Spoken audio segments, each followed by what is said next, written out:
Dharma, right, and the planet Jupiter, right? So now listen. As you all know, I got my little presentation right here. I get everything composed and prepared and shit, right? So now, but before we get into that, we need to talk about, you know what I'm talking about, like kind of like what Dharma is, right? Because in Vedic astrology, Jupiter, or the planet called the Guru, Jupiter is the planet of philosophy, wisdom. You know what I'm talking about, like going far, moving and going far and wide to, you know what I mean, on like certain conquests or like expeditions and shit like that. That's kind of what Jupiter energy really is in and of itself, right? But Jupiter is also called, you know what I'm talking about, the planet of Dharma, right? You know what I'm talking about, because he rules the house, the ninth house and the 12th house, but the ninth house in Vedic astrology of Dharma, right? So now check this out. So now let's go over what actually is Dharma, right? So now this is a good website by Daniel McKenzie. Listen, y'all go right here on brokentouch.com and just type in a slash Dharma. So now Dharma. Literally what holds together, right? So from the verb root dhr or whatever the hell, right? So basically it means to uphold or to establish or support the basis of all order, whether social or moral, right? The set of the universal, the set of universal, physical, psychological, and moral laws that govern the universe. One specific duty or responsibility, a particular thing's nature, is the dharma of fire to burn, right? You see what I'm saying? It's like the action that you are here to actually do. You see what I'm saying? And you got dharma signs like Dharma house and Dharma signs, right? So now the Dharmic houses are houses 1, 5, and 9, right? The Dharmic signs are Aries, Leo, Sagittarius. And if you know the zodiacal order, you will know that Aries is the first actual sign, right? And so you can attribute that shit to the first house. Leo's the fifth sign. You same with the fifth house and Sagittarius 9, and y'all kind of get it right. So now let's go down. So now in Vedic culture, right, the word Dharma carries many meanings, right? So now, none of which are easily condensed to a single English equivalent, right? So at its core, Dharma refers to that which upholds, sustains, or supports the cosmic order, and by extension, our personal and social lives, right? So now, on the individual level, Dharma primarily refers to how one conducts oneself, right? But it's more than just behavior, it's the alignment of action with truth, right? And this is like a universal principle truth, right? But now, so let's go down. So now, for the individual, there are several dimensions of Dharma which can all be summed up as appropriate, timely action, right? So now, excuse me, hold up, samania. I hope I'm saying she correctly. Samania Dharma refers to universal values such as non-violence, honesty, and compassion, principles that apply to all people at all times, right? So now, uh, Swadharma is personal dharma, like what is appropriate and right for a person given their nature, role, and stage in life, right? So now, Vajesha Dharma, right? You know, I hope I'm saying it correctly. I hope I ain't butchering shit. Is a situational Dharma, ethical decisions that depend on unique demands of a particular circumstance. Like, damn, I can save 100 people, but these 4 people over here gotta die. But damn, so now it's like, okay, the needs of the many outweigh the needs of the few. You see what I'm saying? So it's like that's situational. What's gonna be right and just and shit. Everyday Dharma includes the social, political, legal, and economic norms that govern civilized life, right? Body Dharma. Body Dharma relates to taking care of one's physical health, such as eating properly, you know what I'm talking about, resting adequately, and avoiding harm to the actual body. I want everybody to understand that, right? So now, the underlying premise is simple but profound. So right, so within the field of experience, there are certain laws, both seen and unseen, right, that violated inevitably lead to pain or disorder. Dharma is the compass that helps us navigate these laws, so that we may live with greater peace and well-being. Right. So now let's go down to this. Like, so now physical laws govern the natural world, right? So now from a young age we learn that disobeying laws like gravity or fire result in immediate consequences, right? Like if your ass jump all the hell way up, you got to come back down. So if you like on a building, if you jump off a building, you know what the fuck gonna happen, right? It's just the physical law, right? Or fire. You touch that shit, then you know what the fuck gonna happen, right? So now, psychological laws relate to the structure of the human mind, right? Emotions like sorrow, fear, and anger feel bad, not because they are wrong, you know what I'm saying, but because they signal a disruption, right? So now experiences of love, peace, and security, on the other hand, signal alignment, right? So we come to understand these laws by living often through the pain of being on the receiving end of harm, right? Cruelty or neglect. Now, moral laws, right? So moral laws help regulate our interaction with others, right? These are ethical guidelines like honesty, non-stealing, non-harming that preserve harmony in human relationships, all right? In the West, over here, this is often captured by the golden rule: do unto others as you would have them do unto you. We follow these not just out of empathy, but also as a form of self preservation, knowing that violating them invites conflict, guilt, or retaliation, right? So now, so now, while these universal laws may seem obvious, it's not always easy to follow. The mind's likes and dislikes, you know what I'm talking about, often tempt us to ignore what we know to be right, right? So now this is why mature and just this is why a mature and discriminating intellect is essential, right? It also allows us to step back, assess cause and effect, right? So enact in ways that reduce harm rather than increase it. So in this way, Dharma becomes the glue that holds both inner and outer worlds together, right? So it's that fine line between what's truly acceptable and what's just going too far. So now, when Dharma is neglected, right, and that's what this video gonna go over and cover, right? So now, the Bhagavad Gita, right, warns of this. The loss of discrimination between right and wrong leads to destructive desires, anger, delusion, and ultimately the loss of inner peace, right? Upholding Dharma is therefore not just a moral imperative, it is a practical necessity, right, for individual and collective well being. Now, at a higher level, we might say that Dharma is that which aligns with Rita, right? So now or Rita, right? The natural and moral order, right? Or even with God. However, one conceives of the divine, right? But one need not be religious to live a dharmic life, right? So now what matters is the recognition that we are in a relationship, not only with ourselves, but nature, society, and all sentient beings, right? To live dharmically is a step out of the small self into a deeper, more integrated participation with the actual whole, right? And Dharma is like fire element based. Yes, Dharma, yes, Dharma is like fire elemental based, right? That's why the first house, which is Aries, in the natural order, maybe not in your birth chart, the first house is Aries, that's fire. The fifth house, that's Leo, fire. And then the ninth house is what? Fire, that's Sagittarius, right? So now let's go to the actual presentation. So now you got to, now everything I just read, that's what like Jupiter really is here to stand for. It's like the true dharmic action and principles, right? So now we finna talk about.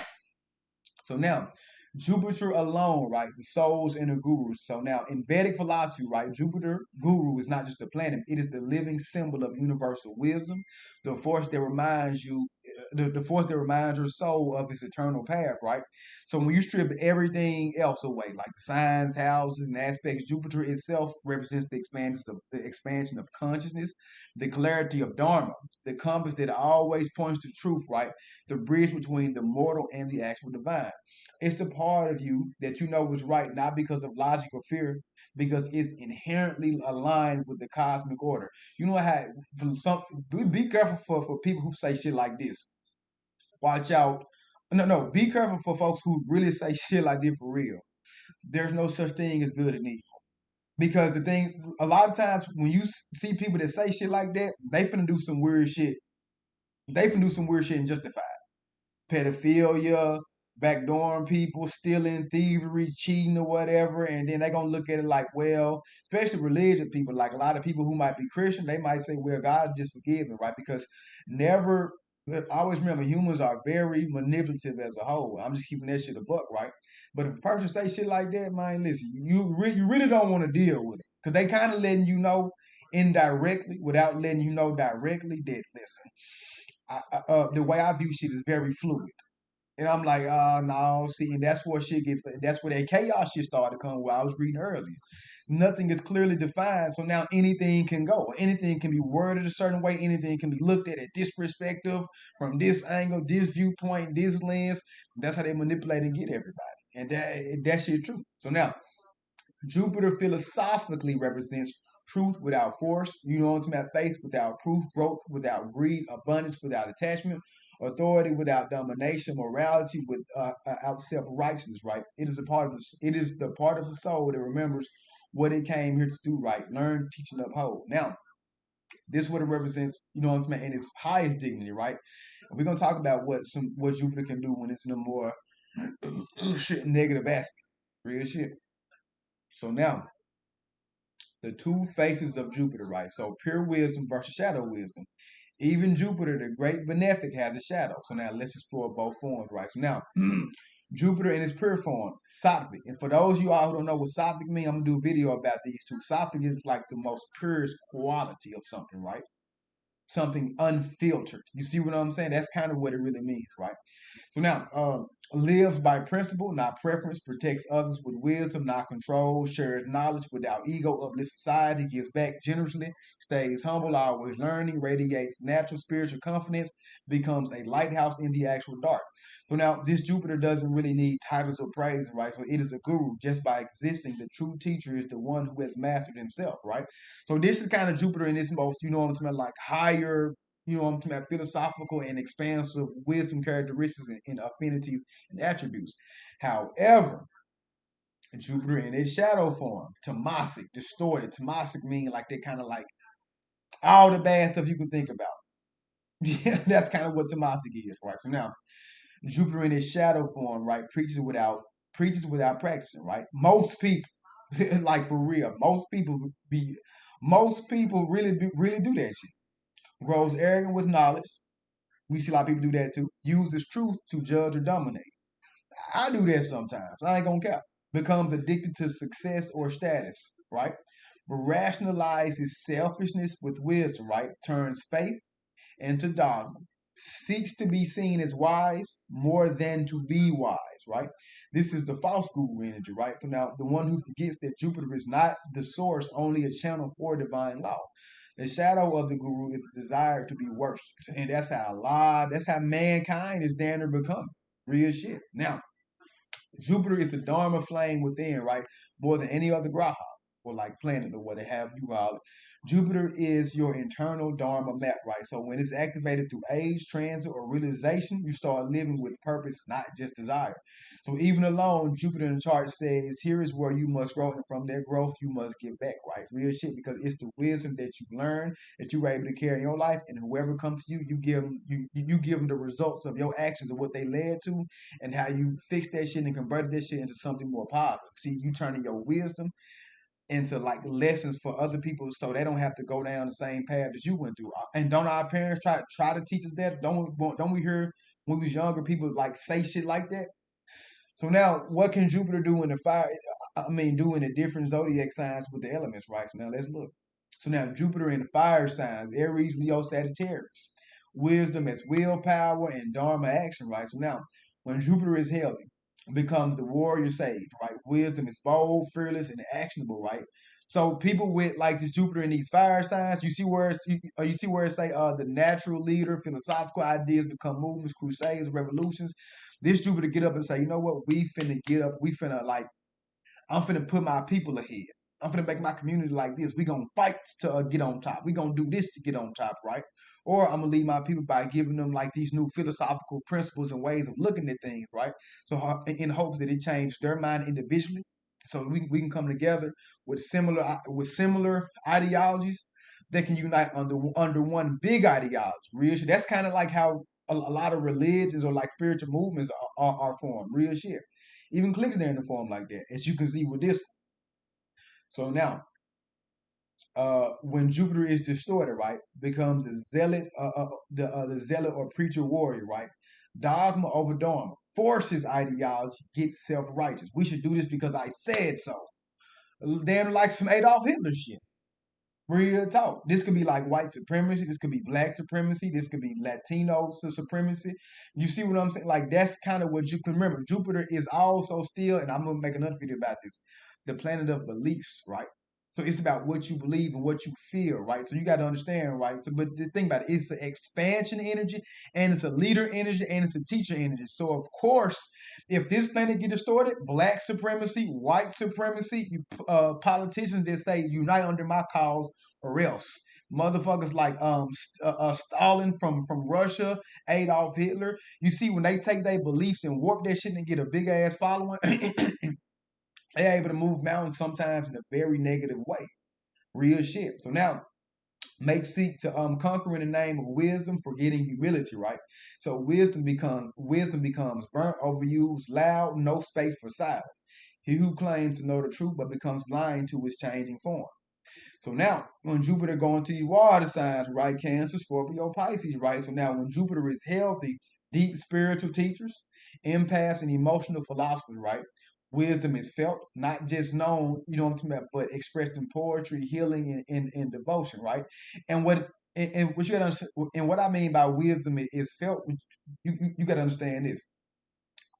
You can tell somebody something sounds so wise, but once that wisdom is attached to your actual feelings, it's actually going to be a little bit more powerful, right? That's why Jupiter is actually exalted inside of Cancer, right? And Cancer is ruled by what? The planet Moon, and the Moon is the mind, right? So once your perception in life is now being merged and fused with the planet of wisdom and, you know what I'm talking about, foresight and this dharmic higher duty and responsibility way of living, like what could be more powerful than that? That's why Jupiter is actually exalted there, right? And so, like you say, compassionate, connected to ancestral and soul level truth. That shit is for real.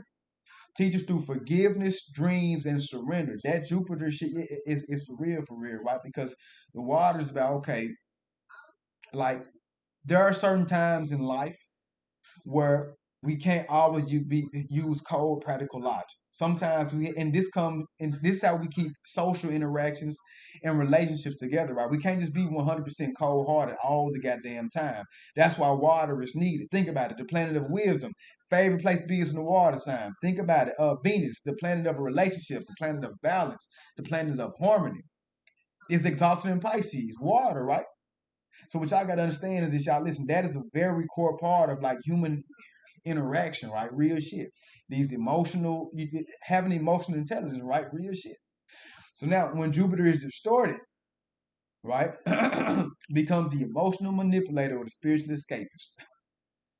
Confusion with delusion, right, may bypass real problems with spiritual cliches, right? Prone to guru complex or martyrdom, wants to be worshipped or saved, right? May drown in suffering, losing clarity. So when wisdom forgets its roots, it becomes a mirage in the ocean of illusion. Real shit. Now, when it goes into the air signs, put that down right there. So now, Gemini, Libra, Aquarius. So wisdom and thought, right? So now, when Jupiter is healthy, philosopher kings of the mind, right? Thought leaders, visionaries, cosmic strategists, right? So now, wisdom is shared, distributed, debate, you know what I'm talking about? Debated, open minded, yet principle rooted, right? So now, great at weaving ideas into society, right? Teachers, diplomats, reformers. Why? Because of that Libra, mainly because of that Libra in that Aquarius energy. And also that Gemini energy, because Gemini is the natural ruler of the third house of community, right? Libra is the natural seventh house of the marketplace, you know what I'm saying, in the open society, right? And Aquarius is the natural zodiac sign of humanitarianism, anyways, right? And it rules the 11th house of like friends and like networks and shit, right? So when it says like weaving ideas into society, hell yeah, because you gotta remember this era of communication, right? How else can you put ideas to our society? Communication, information has to flow back and forth, and be understood, and you know what I'm talking about, made into like smaller subsets. It's a whole bunch of shit that really go into it. Yeah, I think y'all get what I'm saying. Teach it through dialogue, stories, and perspective shifts, right? Why? Because the air still is the sign of the air element is a sign of intellectual capacity. Real shit. So now, but when it's distorted over here, Jupiter becomes the manipulative intellectual or the cold moralist, believes cleverness equals wisdom, talks without walking, may become disconnected from real emotion or lived truth, right? Uses philosophy to rationalize selfishness or control. So now, when wisdom becomes wind without direction, it becomes a storm of empty words. Now, for the last one, so now Earth signs, right? So now, when Jupiter goes into Taurus, right? So the wisdom is like practicality, discipline, and like legacy based, right? So now, when Jupiter is healthy, Embodies gurus teach by building, planting, and creating legacies, right? Okay, let's get some infrastructure done, right? Because that's what Capricorn, Virgo, and Taurus is all about. What can we how do we stabilize this wisdom, right? I'm gonna give you a prime example. You start to really sit back and think shit like this. Okay, listen, I want to build a community, right? That's the intellectual Gemini idea, right?